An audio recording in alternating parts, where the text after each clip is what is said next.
Well, he's back from Rift Rivals, everybody. The man of the hour, Peter Doublelift Payne. How's it? Why are you always doing that? What? With the voice. The hype up. Facetiously. Yes, I'm back from Rift Rivals. Hello, everyone. How was Germany? Well done. Not my favorite place, that's for sure. I like the food, but I feel like it's the studio is not as nice as the LA studio. Whoa. There's a Berlin fan over there who's very upset. Yeah. EU LCS fans are here. No, the thing is, like, I would go to the studio every day, and then there'd be, like, the coffee machine. Yeah. And I need to drink coffee before our scrims, but there's, like, 100 flies buzzing around the coffee machine every day. And, is this just a metaphor for EU LCS? No. That's just my personal experience there. I don't like flies in my coffee. Yeah. Apparently, EU LCS players do. Well, I'm guessing that no one in there uses the coffee machine or something. I don't know what's happening. Yeah. Can I make that the headline? I went to EU LCS and there were 100 flies buzzing around the coffee machine.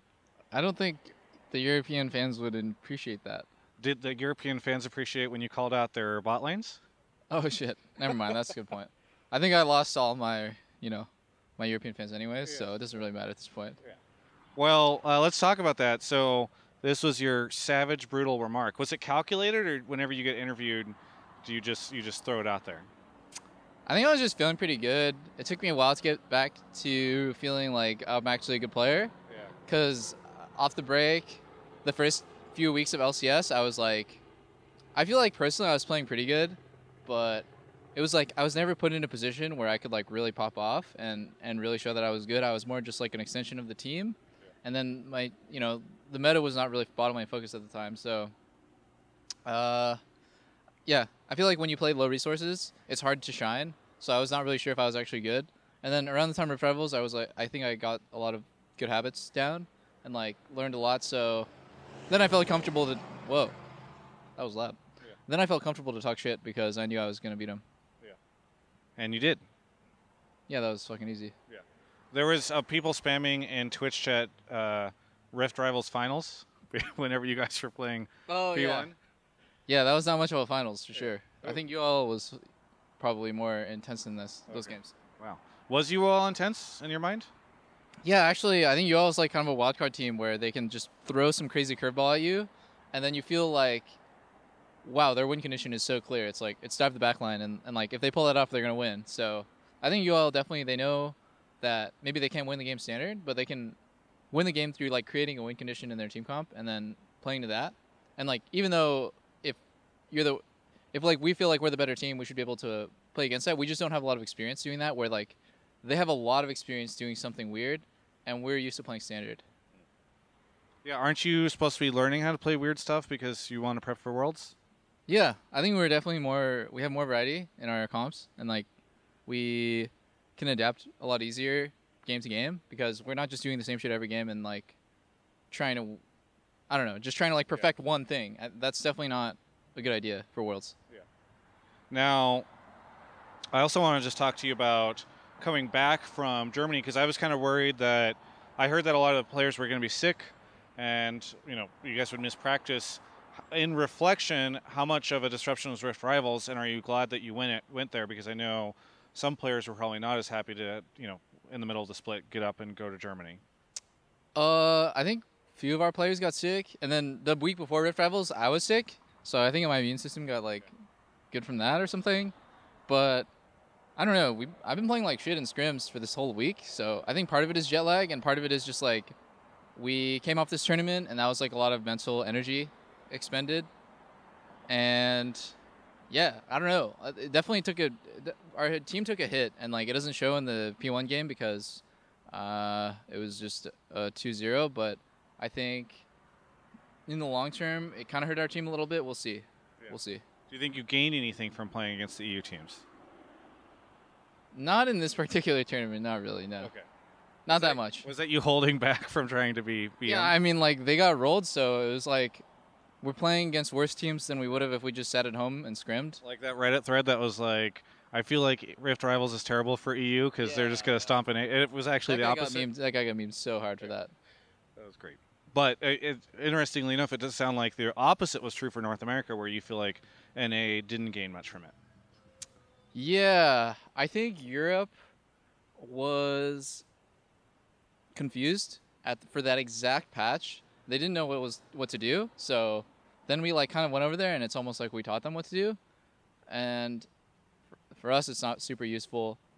But maybe if the meta switches, where their style that they were playing that was bad for that patch is good, then maybe like we can incorporate those elements into our play. But it's not useful right now, and I don't see it being useful in the future either. And Riot always does some really weird giant patch before Worlds, so who knows? Yeah, this is the new one, dude. It's like they didn't even playtest this patch, honestly. Like, this new patch is just so insanely, like, why?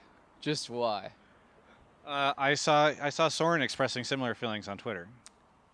Like, if they did playtest this patch, then I want to talk to each individual playtester and just ask them, like, what are your thoughts on this? Because everyone's just dying in 2 seconds, and it's just so stupid. Like, the game is just so stupid now. We'll see. Like, I just want to watch LCS on this because it's just going to be a fiesta every game. Yeah. Do you think that we're going to see any quick adjustments for it, or is this going to hang out like this for a while? I think after LCS, when there's like 50 kill games every game, or just like hard snowball, just shit on the enemy team if you get one lead, then Riot's going to watch those games and be like, wait, I think we messed up. So before then, I don't know. Like, in solo queue, there's some very clear OP champions. I don't want to name like Riot peeling out from the driveway, getting out of here before your comments. Like, they need to. They're just jumping. They're already making League of Legends too. It's not repairable. No, the game is just like. I think it's probably one of the dumbest, most dumbed down versions of the game I've seen in a while. This is the most vocal you've ever been. Like no, because the patch is so good right now. Okay. There's so many junglers. There's so many AD carries being played. There's a lot of mid laners. I guess assassins really aren't that viable right now, but like, I think every role has a lot of diversity, and everyone was really happy with the game, and then they just like made this. Oh my god! Like, just watch. Mark my words. Like, you watch one game and 2 people get Duskblade, and like somebody will just die without even being able to like cast an ability. They'll just die. It's so stupid. It's very Dota style. Yeah, very Dota style. Yeah.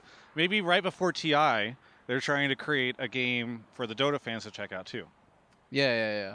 I mean, maybe my experience so far in solo queue is a very extreme version of this, but I can definitely see it's either solo queue is the extreme or pros are going to be able to take these new items with lethality changes to the extreme. Yeah. All right, so wrapping up a little bit of personal conversation. Okay, so Kelby's wedding is next weekend. You can't make it to the ceremony. We've already gone on about this. I know you're sad, but that's how committed you are to LCS, right? And then, wow, we are never doing an interview next to the road again. But you're going to try to make it to the reception. I've told Kelby's fiance that Bonnie is coming, but when I talked to Bonnie, she said, I don't even know. Peter didn't tell me he's buying me a ticket or whatever, so I don't know what's happening. She's very confused, and I'm worried about a situation. Why is this going in the interview? Yeah, because we need to address this on record for Kelby's purposes. Yeah, I'm going to buy Bonnie a ticket. Okay. We're going to figure it out this weekend, and I'm going to buy her a ticket for the reception. But I'm missing my best friend's wedding ceremony for you guys. Yeah. My best friend, by the way. My best friend. Okay, let's discuss this. You claim that he's your best friend, yet I am the best man and I'm making the ceremony. That's because I can't make any of the things. I'm busy. You're unemployed. Yeah. oh yeah. I made all these commitments before I was unemployed. My best friend. Yeah. I feel like we're also best friends, but after seeing the way you're going to treat Kelby, I'm really concerned about. Yeah. I just lost 2 best friends. You guys gonna be, I guess? Yeah. No, I'm just trolling you. What are you my best friend. Is that what you're going to say to Kelby? Like, oh man, I told you sorry. I didn't show up at your ceremony after you made me a groomsman. No. Wait. Oh, you know what would be hilarious? Do you think we could get, the cardboard cutout that they have of you from season 4? Yes. We could put that on. That would definitely be appropriate for the wedding. Yeah. I think Kelby's parents and Brittany's parents would really enjoy that. We'll put that at the end of the groomsman line so that you're still on stage. Oh, definitely. We'll need to pin on like a little fake suit or tux. I look pretty good in that cutout. I think it's a good picture of me. You've had like a hair right here the entire time, and it's just driving. There we go. Thank you. Yeah, no worries. All right, so what's next? What are you doing now? We have scrims on LCS days, and then I'm gonna hang out with Bonnie. Yeah. And then I don't know. Just hang out with Bonnie basically negate the scrims. Yeah, exactly. It cancels out. So you'll be at the same level tomorrow. No, fuck you. I think I don't know. The solo queue is useless on this patch actually because what's it called? It's just totally different. Yeah. Blame the patch. Is there anything you want to say to the fans out there who are more your best friends than your real best friend, Kelby, who is not actually your best friend because you're not showing up? Shut up, dude. I'm sorry, Kelby. I wish I could make your wedding. Not much. Just thanks to you guys, thanks to all the supporters, and I think Rift Rivals was hyped because the community like really supported us and had nice things to say about us after it. And for us, if you guys weren't so vocal about that, I don't think we would have a positive attitude about Rift Rivals. So, yeah, I just big shout outs to all the fans. Yeah, cool. Thank you so much for the interview. Have fun scrimming. Have fun with Bonnie. And I'll see you at the reception next week. Indeed. Yeah.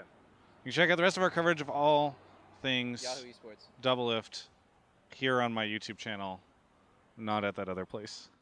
You might not know this, but Doublelift actually still charges me for every interview that I do with him $5,000. When I was working at a major media company, this wasn't an issue, but it is now. So if you want to help me out with this, you can run over to travisgafford.com/support.